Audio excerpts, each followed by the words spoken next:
Isang mapagpalang araw po sa ating lahat. Welcome again to our 365 Daily Devotion. Our topic for today is Trusting in God's Provision. And our scripture for today is Philippians chapter 4 verse 19.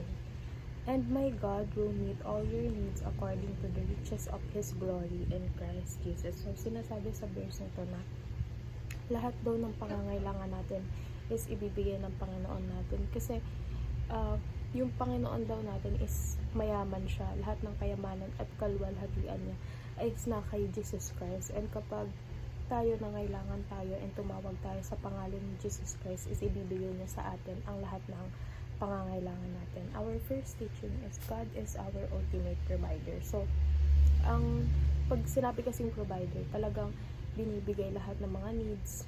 Ayan, and si God yun. Kasi ginawa niya yung langit at lupa, ginawa niya yung mga puno para mag-provide sa atin ng food, ng energy, and all. Second, God never runs out of provision. Minsan kasi napapaisip tayo, lalo na kapag dumadating tayo sa point na nagigipit tayo, ganyan.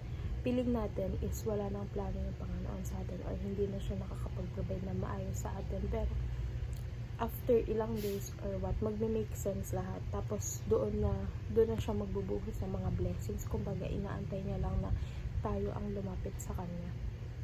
Third, God is generous to generous people. Kapag ikaw mapagbigay ka and hindi ka nagdadalawang isip na magbigay sa ibang tao, ganun din ang gagawin ng Panginoon. Hindi rin siya magdadalawang isip na magbigay sa'yo. Kung magagawin ka niyang daluyan ng blessings, gagawin ka niyang instrumento para iparating yung blessing sa ibang tao. Kasi kung ikaw ipagpapala ka niya, tapos yung mga pagpapala na natatanggap mo is isi-share mo, mas pagpapalain ka pa ng Panginoon. Move naman tayo sa application. First, be content with God's provision. So kung ano yung binibigay ng Panginoon sa atin, makontento na tayo. Huwag na tayong sakin na parang gusto natin lahat ng kayamanan is mapunta sa atin. Kung ano yung plano ng Panginoon, kung ano yung binibigay niya, maging kontento na lang tayo doon. Second, be qualified by being generous. So, maging mapagbigay tayo kasi kapag nagbibigay tayo, mas lalo tayong pinagpapala.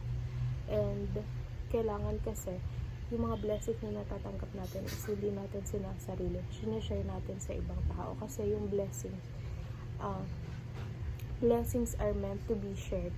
Kaya kailangan kapag may natatanggap tayo, may lumalabas din sa atin. Kasi kapag bukas palad tayo, dadaloy lang yung blessings. May inflow and may outflow. And third, be expectant when trusting in God. So, be expectant. Ibig sabihin, mag-expect na tayo na may ibibigay ang Panginoon. Kung ikaw nag-worry ka about tomorrow, huwag ka na mag-worry. Mag-expect ka na kinabukasan, merong gagawin ng Panginoon, merong gagamitin ng Panginoon para makapag-provide ng pangangailangan mo. And ang kailangan mo lang is magtiwala sa Kanya.